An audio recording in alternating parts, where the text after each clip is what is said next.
Mon nom est Samuel, j'ai 82 ans, et j'ai lu la Bible plus de fois que je ne peux le compter. J'ai étudié les évangiles, je me suis débattu avec l'épître aux Romains, j'ai pleuré sur les psaumes, j'ai prêché à partir de l'Apocalypse. Mais si vous me demandiez aujourd'hui, après 8 décennies de vie et 50 ans de marche avec le Seigneur, quel chapitre de la Bible a compté le plus pour moi? Quel chapitre j'ai consulté plus que tout autre? Quel chapitre détient selon moi la clé de tout le reste des Écritures? Je vous donnerai la même réponse que celle que je donne depuis 30 ans. Hébreux 11. Non pas parce que c'est le chapitre le plus facile à comprendre, il ne l'est pas. Non pas parce qu'il vous met à l'aise, il ne le fait pas. Mais parce que ce chapitre fait quelque chose qu'aucun autre chapitre ne fait tout à fait de la même manière. Il ne vous dit pas seulement quoi croire, il vous montre comment accéder à la puissance même de Dieu. Et il prouve, histoire après histoire, vie après vie, que des gens ordinaires qui ont fait confiance à Dieu sont devenus des forces inarrêtables entre ses mains. Sans la vérité contenue dans ce chapitre, la religion n'est qu'une liste de règles, des rituels vides, faire les choses par habitude. Mais avec la vérité de ce chapitre, tout change. L'impossible devient possible, le faible devient fort. Et des hommes et des femmes, n'ayant rien d'autre qu'une promesse de Dieu, ont déplacé des montagnes, fermé la gueule des lions et marché à travers le feu sans être brûlés. Voyez-vous, quand j'étais plus jeune, je pensais que la foi était quelque chose qu'on avait ou qu'on n'avait pas. Comme si certaines personnes étaient nées avec plus de foi et que le reste d'entre nous devait se contenter du peu qui nous était donné. Mais Hébreux 11 a complètement détruit cette idée, parce que l'auteur ne commence pas par une suggestion, il commence par une définition.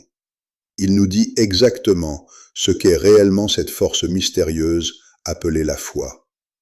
Le verset 1 le dit clairement. Or la foi est une ferme assurance des choses qu'on espère, une démonstration de celles qu'on ne voit pas. Cette seule phrase a recablé toute ma compréhension du christianisme. La foi n'est pas un vœu pieux. Le monde vous dit que la foi, c'est fermer les yeux et espérer le meilleur. La Bible dit exactement le contraire. La foi biblique est une assurance, un savoir solide. C'est la capacité de traiter des choses qui ne sont pas encore arrivées comme si elles l'étaient déjà. C'est regarder une promesse de Dieu et croire qu'elle est plus réelle que le sol sur lequel vous vous tenez. Et puis l'auteur nous ramène tout au début des temps pour prouver son point de vue. Avant qu'il n'y ait des humains, avant qu'il n'y ait des étoiles, il n'y avait que Dieu. Et l'auteur dit que c'est par la foi que nous reconnaissons que le monde a été formé par la parole de Dieu, de sorte que ce qu'on voit n'a pas été fait de choses visibles. Tout ce que vous pouvez toucher, tout ce que vous pouvez mesurer, tout ce que vous pouvez voir, cela est venu de rien, de la parole invisible de Dieu. Et je suis resté avec cela pendant longtemps quand je l'ai compris pour la première fois. Parce que si Dieu peut créer un univers entier à partir de rien, sûrement, il peut créer un miracle dans votre vie quand il ne vous reste plus rien. C'est le fondement sur lequel repose tout le chapitre. Et alors, les histoires commencent. Abel, Enoch, Noé, Abraham, Sarah, Moïse, Rahab. L'un après l'autre, l'auteur fait défiler ses témoins devant nous. Non pas pour nous impressionner par leur grandeur, mais pour nous montrer que cette puissance invisible fonctionne réellement dans le monde réel. C'étaient de vraies personnes, avec de vraies luttes, et leur foi a tout changé. Laissez-moi d'abord vous parler d'Abel. Abel et son frère Caïn ont tous deux grandi dans le même monde, à l'extérieur d'Éden. Ils savaient tous deux qui était Dieu. Ils ont tous deux apporté des offrandes au Seigneur. Mais une seule fut acceptée. Caïn apporta des fruits de la terre. C'était une offrande désinvolte, quelque chose pris dans le tas. Mais Abel apporta des pièces grasses, des premiers-nés de son troupeau. Il n'a pas donné à Dieu ses restes, il a donné à Dieu son meilleur, parce qu'il avait la conviction que Dieu en valait la peine. Et c'est par la foi qu'Abel offrit à Dieu un sacrifice plus excellent que celui de Caïn. Par elle, il fut déclaré juste. Et par elle, Abel parle encore, bien qu'il soit mort. C'est ce que dit l'auteur. Abel est mort jeune, assassiné par son propre frère, mais sa voix résonne encore des milliers d'années plus tard. Il nous enseigne que Dieu regarde le cœur, pas seulement les mains. Vous pouvez aller à l'église tous les dimanches, vous pouvez chanter les cantiques, donner l'argent, cocher chaque case, mais si votre cœur n'a pas la foi, cela ne signifie rien. Puis vint Enoch, et honnêtement, Enoch est l'une des figures les plus mystérieuses de toutes les Écritures. Il vivait à une époque où le monde devenait incroyablement mauvais. La violence était partout, les gens oubliaient Dieu. Mais Enoch a fait un choix différent. Il a décidé de marcher avec Dieu, pas seulement de prier occasionnellement. Il a vécu toute sa vie en conversation constante avec son Créateur. Et il a plu à Dieu si complètement qu'une chose surnaturelle s'est produite. Il a totalement échappé à la mort. L'auteur dit que c'est par la foi qu'Enoch fut enlevé pour qu'il ne vît point la mort. On ne le trouva plus, parce que Dieu l'avait enlevé. C'est stupéfiant. Et puis vient le verset qui est, selon moi, la règle d'or d'une relation avec Dieu. Or, sans la foi, il est impossible de lui être agréable, car il faut que celui qui s'approche de Dieu croie que Dieu existe et qu'il est le rémunérateur de ceux qui le cherchent. Vous ne pouvez pas plaire à Dieu simplement en étant une personne gentille. Vous ne pouvez pas lui plaire simplement en suivant des lois. Vous devez croire qu'il est réel. Vous devez croire qu'il est bon. Vous devez croire qu'il récompense. Si vous ne croyez pas que Dieu veut vous bénir quand vous le cherchez, vous finirez par cesser de le chercher. Ensuite, les ténèbres sur la terre se sont épaissies. Et Dieu a décidé de laver le monde et de recommencer à zéro. Il parla à un homme nommé Noé. Il lui dit de construire un bateau massif parce que la pluie arrivait. Mais il faut comprendre le contexte. Il n'y avait pas d'océan à proximité. Noé n'était pas un constructeur de navires professionnel. Il était juste un homme qui entendait la voix de Dieu. Et il a obéi. Pendant des décennies, peut-être jusqu'à 120 ans, Noé a coupé du bois, frappé des clous, rassemblé de la poix pour sceller les joints. Ses voisins devaient se moquer de lui chaque jour. Ils le traitaient probablement de fou, d'insensé. Construire un bateau géant sur la terre ferme pour un déluge qui n'avait aucun sens. Mais Noé n'a pas écouté la foule. Il a écouté Dieu. Et c'est par la foi que Noé, divinement averti des choses qu'on ne voyait pas encore, et saisi d'une crainte respectueuse, construisit une arche pour sauver sa famille. La foi de Noé a protégé ceux qui étaient sous sa garde. Parce qu'il a cru, ses enfants ont survécu. Et quand la pluie a enfin commencé à tomber, les rires se sont arrêtés. Les portes de l'arche furent fermées par Dieu lui-même. Noé a prouvé qu'il vaut mieux paraître fou aux yeux du monde et être en règle avec Dieu que d'être populaire auprès du monde et en tort avec Dieu. J'ai dû apprendre cette leçon plus d'une fois au cours de mes 82 ans. La foule ne détermine pas la vérité. Dieu le fait. Ensuite, le chapitre se tourne vers Abraham, et honnêtement, si je devais choisir une figure qui incarne ce à quoi ressemble la foi dans les tranchées de la vie réelle, ce serait lui. Abraham menait une vie confortable dans une ville riche. Il avait la sécurité, la famille, un foyer. Et puis Dieu est venu à lui avec un commandement qui n'avait aucun sens logique. Pars, va vers un pays que je te montrerai plus tard. Dieu ne lui a pas donné de carte, ne lui a pas donné d'échéancier, n'a pas expliqué l'itinéraire. Il a juste dit « pars ». Et Abraham est parti. C'est par la foi qu'Abraham, lors de son vocation, obéit et partit pour un lieu qu'il devait recevoir en héritage, et qu'il partit sans savoir où il allait. C'est l'essence même de la foi. Obéir à Dieu même quand vous n'avez pas tous les détails, même quand vous ne voyez pas la destination, même quand chaque voix autour de vous vous dit de rester là où vous êtes en sécurité. Abraham a planté ses tentes comme un étranger dans un pays étranger. Il n'a jamais construit de ville permanente parce qu'il savait que ce monde n'était pas sa demeure finale. Il attendait la cité qui a de solides fondements, celle dont Dieu est l'architecte et le constructeur. Mais le voyage n'était pas seulement une question de terre, c'était une question de promesse. Dieu dit à Abraham qu'il aurait un fils, que ses descendants seraient aussi nombreux que les étoiles. Et il y avait un problème massif. Abraham était vieux, sa femme Sarah était vieille, elle n'avait jamais pu avoir d'enfant, et maintenant, elle avait largement dépassé l'âge de procréer. De tout point de vue humain, la promesse était impossible. La biologie disait non. La médecine disait non. La logique disait non.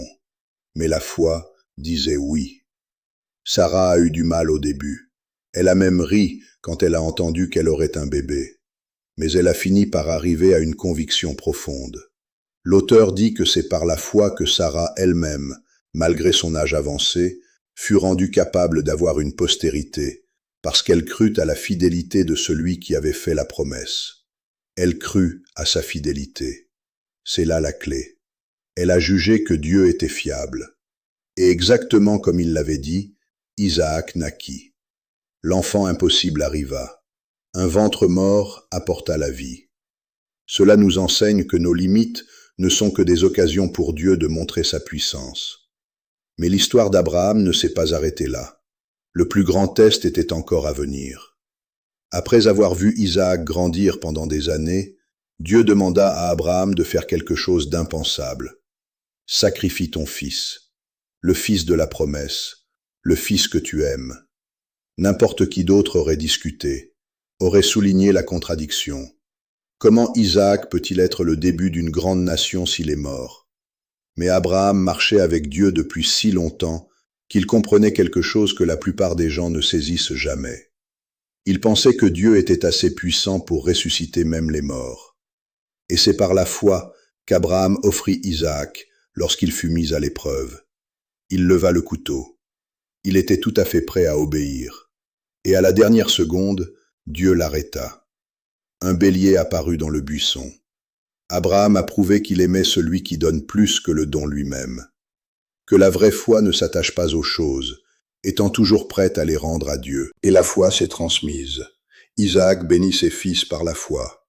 Jacob bénit les fils de Joseph par la foi, adorant appuyé sur l'extrémité de son bâton, son corps faible, mais son esprit fort. Joseph, sur son lit de mort en Égypte, riche, puissant, installé, fit promettre à sa famille de rapporter ses os en Canaan quand Dieu les ferait enfin sortir. Il parla de l'Exode avant qu'il n'ait lieu. Ces os sont restés dans un cercueil pendant des centaines d'années, un sermon silencieux pour chaque Israélite qui les voyait. Dieu tient ses promesses. Nous ne restons pas ici pour toujours. Puis vint Moïse, né dans un temps de terreur, quand l'ordre était donné de jeter chaque petit garçon hébreu dans le Nil. Ses parents le cachèrent pendant 3 mois, parce qu'ils virent que l'enfant était beau, et ils ne craignirent pas l'édit du roi. Moïse grandit dans le palais de Pharaon, avec tout le confort imaginable. Il aurait pu être un prince d'Égypte pour toujours. Mais quand il apprit qui il était vraiment, un Hébreu, un homme du peuple de Dieu, il fit face à un choix que chaque croyant finit par rencontrer. Vous pouvez avoir le monde et ses plaisirs temporaires, ou vous pouvez avoir Dieu et ses récompenses éternelles. Vous ne pouvez pas avoir les deux. C'est par la foi que Moïse, devenu grand, refusa d'être appelé fils de la fille de Pharaon. Il aima mieux être maltraité avec le peuple de Dieu que d'avoir pour un temps la jouissance du péché. Il quitta le palais. Pourquoi? Parce qu'il avait les yeux fixés sur la rémunération. Il vit celui qui est invisible. Moïse savait que les trésors de l'Égypte rouilleraient et disparaîtraient. Les trésors de Dieu dureraient pour toujours. Il fit sortir le peuple, et puis ils furent pris au piège. La mer Rouge devant, l'armée égyptienne derrière, un piège mortel. Le peuple paniqua. Mais Moïse fit confiance à Dieu, et c'est par la foi qu'ils traversèrent la mer Rouge comme un lieu sec. L'eau se dressa comme des murs, le sol était sec. La foi ouvre un chemin là où il n'y en a pas. Puis vint Jéricho, des murs massifs, impénétrables. Le plan de bataille de Dieu semblait ridicule. Marcher autour de la ville silencieusement pendant 6 jours. Le 7e jour, marcher 7 fois et crier. Pas d'armes, pas d'engins de siège, juste marcher et crier. Ils avaient l'air insensés. Les soldats sur les murs devaient rire. Mais ils ont obéi, et les murs s'écroulèrent instantanément. À l'intérieur de cette ville se trouvait une femme nommée Rahab. Elle n'était pas juive, elle était prostituée, une pécheresse. Mais quand les espions israélites arrivèrent, elle les cacha. Elle avait entendu parler de leur Dieu. Elle croyait qu'il était le vrai Dieu.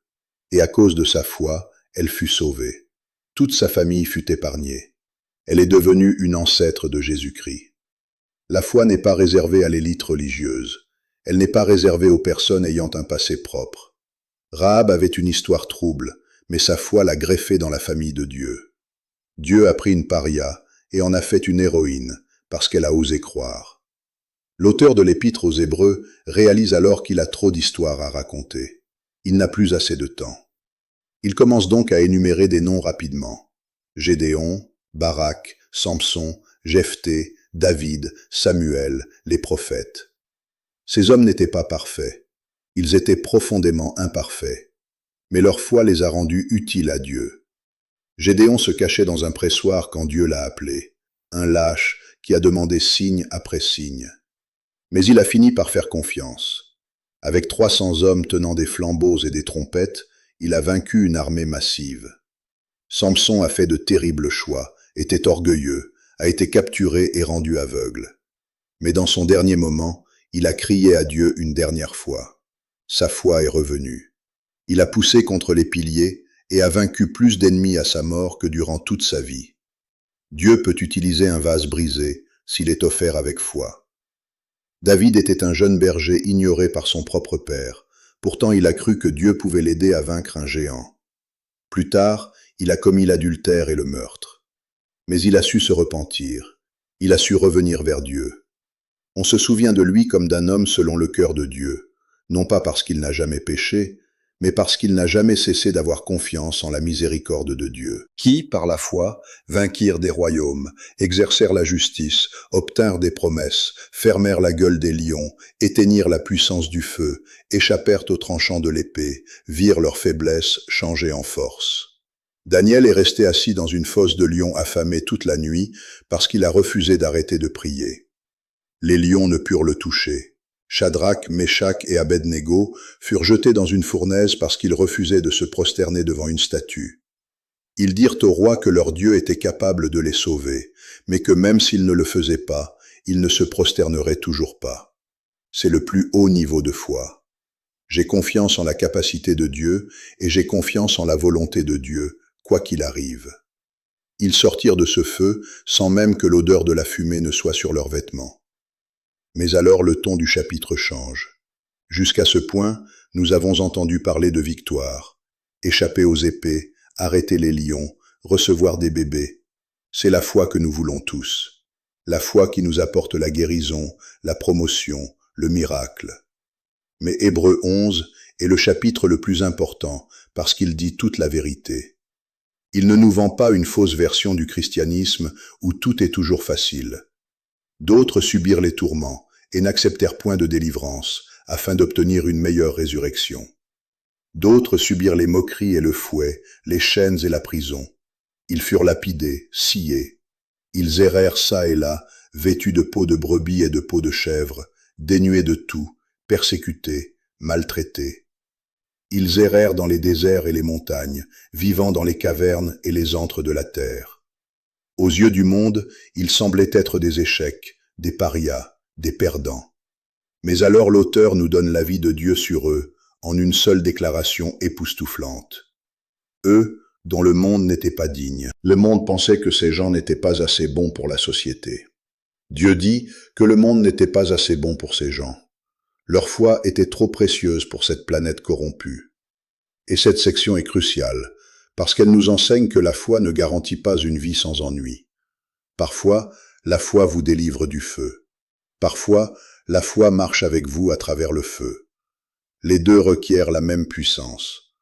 Il faut de la foi pour être guéri. Il faut aussi de la foi pour endurer la maladie avec joie. Il faut de la foi pour être promu. Il faut aussi de la foi pour rester fidèle quand vous êtes licencié. Et puis le chapitre atteint sa conclusion, et l'auteur révèle un mystère qui m'a arrêté net la première fois que je l'ai vraiment compris. Tout cela, à la foi desquels il a été rendu témoignage, n'ont pas obtenu ce qui leur était promis. Ils ont vu les promesses de loin. Ils savaient qu'un Messie arrivait, un sauveur qui rachèterait le monde. Mais ils sont morts avant que Jésus ne soit né. Ils avaient l'ombre, mais pas la substance. Alors pourquoi Dieu les a-t-il fait attendre? Dieu ayant en vue quelque chose de meilleur pour nous, afin qu'ils ne parvinssent pas sans nous à la perfection. C'est la vérité stupéfiante. Nous sommes connectés à eux. Ils ont couru la première partie de la course. Ils ont passé le relais à travers les siècles. Et maintenant, le bâton est entre nos mains. Ils ne peuvent pas franchir la ligne d'arrivée sans nous. Abraham attend. Moïse attend. Les martyrs attendent. Ils attendent que nous finissions la course, afin que nous puissions tous célébrer ensemble. Cela mène directement au chapitre 12. Nous donc aussi, puisque nous sommes environnés d'une si grande nuée de témoins, rejetons tout fardeau et le péché qui nous enveloppe si facilement, et courons avec persévérance dans la carrière qui nous est ouverte. Imaginez un stade massif. Les sièges sont remplis de millions de personnes. Il y a Noé, il y a Rahab, il y a David, il y a Pierre et Paul. Ils sont tous en train d'acclamer. Et en bas, sur la piste, c'est à votre tour de courir. Ils crient « N'abandonnez pas, nous avons réussi, et vous le pouvez aussi. Dieu est fidèle, vous n'êtes pas seul. Quand vous vous sentez découragé, souvenez-vous de la nuée. Quand votre péché semble trop grand, souvenez-vous de David. Quand vous vous sentez trop faible, souvenez-vous de Gédéon. Quand la tâche semble impossible, souvenez-vous de Noé. Quand vous avez tout perdu, souvenez-vous des martyrs. Ils témoignent que la foi fonctionne. Elle a fonctionné dans le désert, elle a fonctionné dans la fosse aux lions, elle a fonctionné dans la cellule de prison. Et elle fonctionnera dans votre salon, dans votre lit d'hôpital, dans votre nuit la plus sombre. Alors pourquoi Hébreux 11 est-il le chapitre le plus important de la Bible? Parce qu'il répond à la question de savoir comment des êtres humains peuvent entrer en relation avec un Dieu saint. Il enlève la pression de la perfection et la remplace par l'exigence de la confiance. Il enseigne que la foi n'est pas un sentiment, c'est une action. Construire une arche quand il fait beau, marcher autour des murs quand vous devriez vous cacher, offrir votre fils quand vous voulez le garder, choisir d'être maltraité plutôt que le plaisir, refuser de se prosterner quand le feu est brûlant. Il enseigne que Dieu récompense ceux qui le cherchent. Il enseigne que votre passé ne vous disqualifie pas. Il enseigne que la mort n'est pas la fin. Mais plus important encore, Hébreux 11 nous dirige vers Jésus. Tous ces héros attendaient sa venue. Nous regardons vers lui en arrière. Il est le chef et le consommateur de la foi. C'est lui qui a donné à Abraham le courage de partir. C'est lui qui s'est tenu dans le feu avec Shadrach, Meshach et Abednego. Et c'est lui qui est avec vous en ce moment même. Le panthéon de la foi n'est pas encore plein. Il y a des places vides sur le mur. Dieu cherche des gens dans cette génération qui lui feront confiance complètement. Il cherche quelqu'un qui le croira pour l'impossible, qui restera ferme quand la culture exigera des compromis. Serez-vous cette personne? Serez-vous celui qui s'élance par la foi? Votre nom peut être ajouté à la liste. Et un jour, à cause de votre foi en Jésus-Christ, vous vous tiendrez dans cette cité aux fondations solides, la patrie céleste à laquelle tous ces héros aspiraient. Vous verrez le visage du Dieu qui a tenu chaque promesse. Alors je vous demande aujourd'hui, vivez-vous par la foi ou faites-vous simplement les choses par habitude? Partagez ceci avec quelqu'un qui a besoin de l'entendre, quelqu'un qui est fatigué, quelqu'un qui doute, quelqu'un qui a oublié que le même Dieu qui a fendu la mer Rouge est toujours sur son trône. Laissez un commentaire et dites-moi quelle histoire d'Hébreux 11 parle le plus fort à votre vie en ce moment. Et abonnez-vous à cette chaîne, car il y a encore des choses à dire, et je ne sais pas combien d'autres conversations j'aurai de ce côté-ci de l'éternité. J'ai 82 ans. J'en ai vu assez pour savoir que Dieu est fidèle. J'ai assez vécu pour savoir que la foi fonctionne. Maintenant, c'est à votre tour. Rejetez ce qui vous entrave. Fixez vos yeux sur Jésus et courez.